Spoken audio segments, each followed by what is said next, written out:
Hello, it is I, Smart, and you see, in this video, I'm going to be defending part of Episode 8.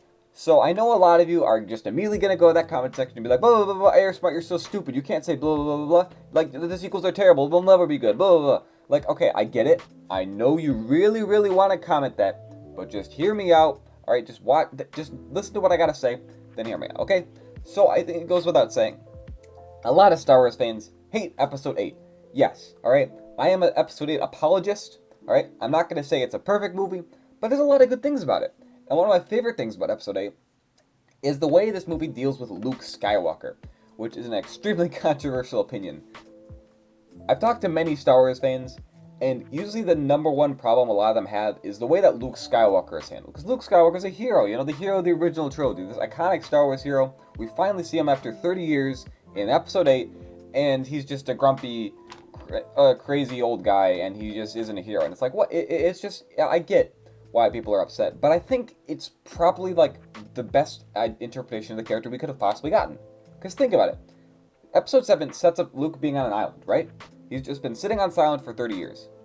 What other logical reason would he have for being on the island other than the reason that the movie gives? The movie gives that he's, disillusioned. He's given up his life as a Jedi. He's just living as a hermit. What other reason would have Luke be placed on this island? Like, oh, Rey, I'm so glad you saved me from being trapped on this island for 30 years. Finally, I can go save the galaxy now. That wouldn't make any sense. I don't know what people were expecting. This makes sense. Now, one of the other things is everyone's like, oh, it doesn't make any sense that Luke would just be this grumpy jerk. That doesn't make any sense. I do admit the movie plays it up a little too much. Like, kind of to a ridiculous point of him just being a total jerk to Rey. I think it would have been better had he been more like just, go away, rather than, go away, I'm mean, I think that's a bit over the top and kind of ridiculous, especially with him throwing the lightsaber. I kind of get it, but at the same time, it's just so over the top. It's like, oh, this is my father's lightsaber that he constructed, and that I used myself and haven't seen in over 30 years? I don't care. I feel like him maybe like just giving it back, or I feel like just throwing it over shoulder was just so over the top. Again, it was just meant to be like, oh, what the heck, shock moment. That's what Rian Johnson was going for, but I don't know. So I know it can be a bit confusing to see, Luke as this Jedi hero, and he just goes back to this simple life of living on his island. But from a certain point of view, it makes a lot of sense. Because you think about it, Luke, we've set up that he's, he has all this pressure of having to rebuild the Jedi Order after Episode 6, right? And the movie touches on this. So we see that in the flashbacks, he tried to rebuild the Order, and then he failed because Kylo destroyed everything he had built, and he himself had failed as a teacher. So he just went back to his simple life, Think about how he was like in Episode 4 at the very beginning. He was just kind of like a whiny teenager who just had a simple life, He had it good. He was just living on a moisture farm, didn't have any big pressures on him. And so it makes sense that after he fails at being a Jedi, he'd want to go back to that simple life of just being a whiny, I don't want to do anything. I just want to sit here on this island and do nothing all day. I think that makes a lot of sense, personally. It's a very, mature way of looking at the character. Because it's just, yeah, he could go off and save the galaxy like we want him to, but this is just more real. I find it very real and very compelling, and that's why I like Luke's character so much in this movie. Now, another big complaint I see is everyone saying, oh, it doesn't make any sense that he would attack Kylo. That's so stupid. Why would he attack Kylo? And it's just such a fundamental misunderstanding of the scene. Initially, Luke tells Rey, oh, well, like, he just kind of attacked me one day, and oh, it was so bad, which was a lie. Then Kylo tells Rey, oh, he attacked me. He came to me and attacked me. And then finally Rey gets the truth out of him and says, okay, well, I was thinking about attacking him, and then I didn't attack him, but he thought I was attacking him, so he destroyed everything. Now, everyone's like, oh, it doesn't make any sense. Luke, like, redeemed Vader. Why would he, like he senses, like, a little bit of dark side in Kylo when he goes all, like, oh, I gotta kill him mode? You're not understanding the scene at all.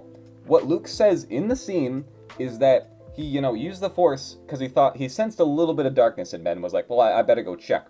So he goes to check and is like, oh, dang. Luke's exact words are, what are they? And it was beyond what I ever imagined. Snoke had already turned his heart.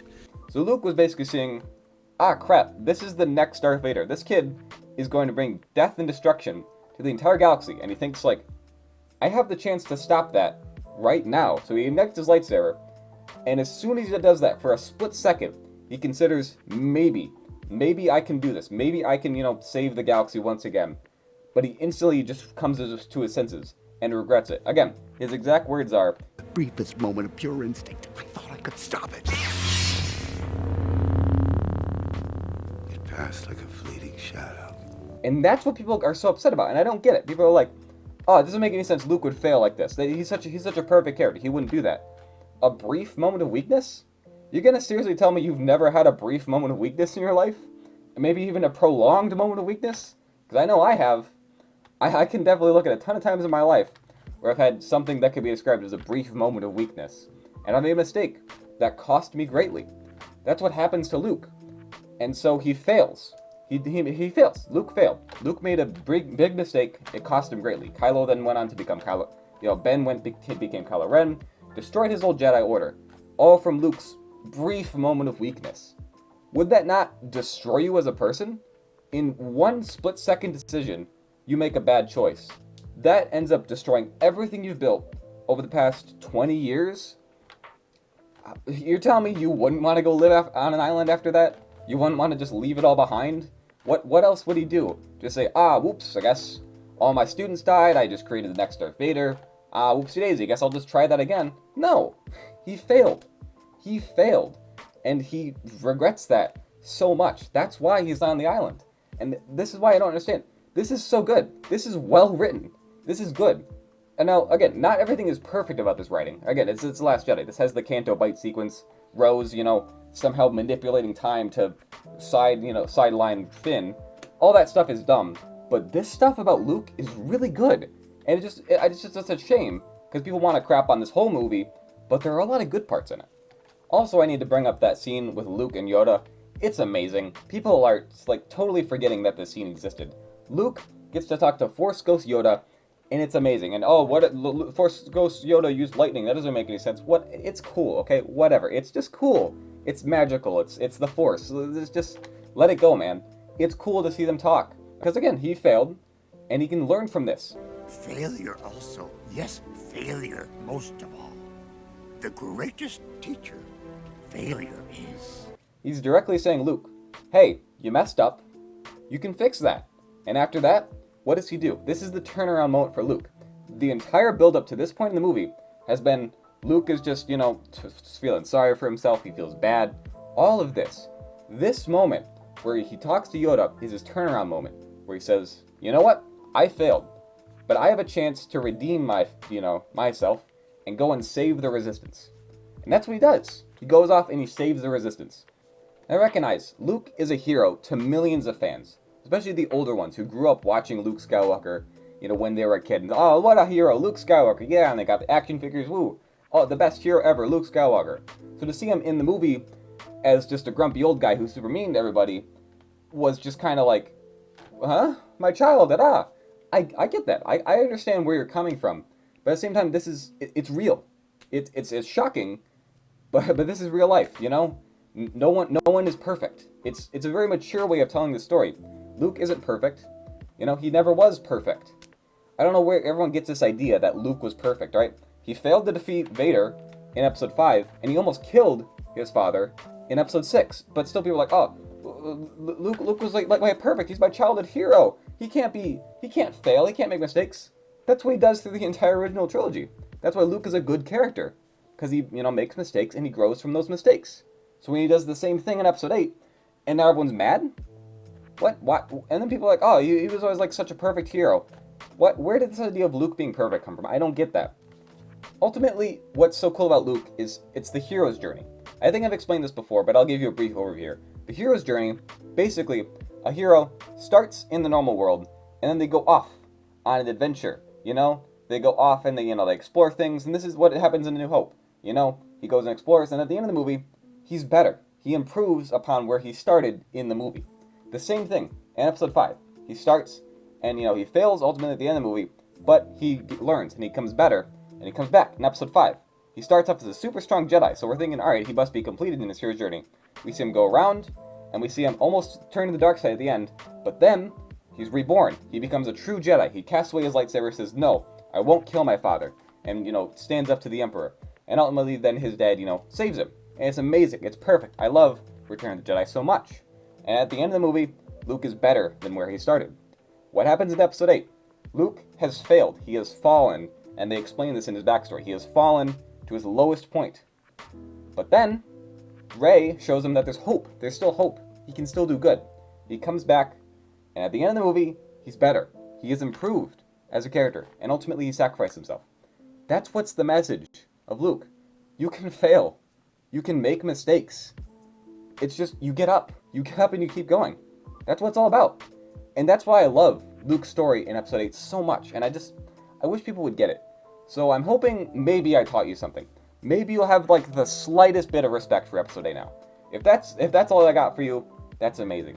Because we all fail. We all make mistakes. You know? We all don't do something right sometimes. We all have our, moment of weakness. But we complete our hero's journey, and we come out better for it. And that's what it's all about, baby. We make mistakes, and we can do that. And our heroes can do that. I think it's more interesting to have heroes that fail, and we see them get up from that failure, than just, whoop-de-doo, Luke's gonna go out and grab his laser sword and face down the whole First Order. Yay! That movie would be boring. Imagine Episode 8, but Luke, at the very beginning of the movie, is like, oh my gosh, Rey! Oh, I'm so glad to meet you. I'm Luke Skywalker, hero of the galaxy. I'm gonna go save everyone. That would be super boring. Like, sure, you're just gonna watch, the next 2 hours of the movie are just gonna be Luke fighting stormtroopers? That would be boring. It'd be so boring. It'd be cool for a bit, but it would be so boring. Just see that. So, anyway, I've rambled on long enough. You can leave your angry comments now. It'd be nice if you leave some nice ones, okay? I put a lot of thought into this. I've been thinking about this for a while, alright? It just annoys me, alright? I will admit, I didn't like Luke when I first watched The Last Jedi, but every time I rewatch this movie, I like him more, and I really understand more about why he was written this way. I still think The Last Jedi could have been way better, but this one part of the movie with Luke Skywalker is really good, and I just wish people would appreciate it more. So anyway, that's it. I should probably end the video now. I've talked for way too long. Anyway, bye. The sacred Jedi texts. Oh, read them, have you? Well, page turners, they were not.